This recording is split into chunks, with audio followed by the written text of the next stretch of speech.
கல்லடி பட்டாலும் கண்ணடி படக்கூடாதுன்னு சொல்லுவாங்க. வீட்ல கண் திஷ்டி அதிகமா இருந்துச்சுன்னா, வீட்ல உள்ளவங்களுக்கு எல்லாம் உடம்பு சரியில்லாம போகும்.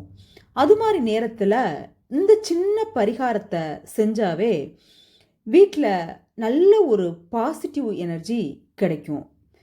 தேவையான பொருட்கள எல்லாத்தையும் ஒரு மண் அகல் இல்ல சாம்பிராணி கரண்டில 5 ஏலக்காய், 5 கிராம்பு, ஒரு பட்டை, கம்ப்யூட்டர் சாம்பிராணி நுணுக்கி போட்டுக்குங்க. நம்ம ஏத்துற நார்மல் கற்பூரம், பச்சை கற்பூரம் எல்லாத்தையும் சேர்த்து ஏத்திர்றேன். அது எரியும்போது வெள்ள கடுக போட்டுறேன். அது ஒரு மாரி டப் டப்னு அந்த சவுண்டோட பொரியும். அது பொரியிறப்ப வீட்ல உள்ள நெகட்டிவ் எனர்ஜிலாம் போயிட்டு, நல்ல ஒரு பாசிட்டிவ் எனர்ஜி கிடைக்கும். கிடைக்கும்னு நம்ம பெரியவங்களே சொல்லியிருக்காங்க.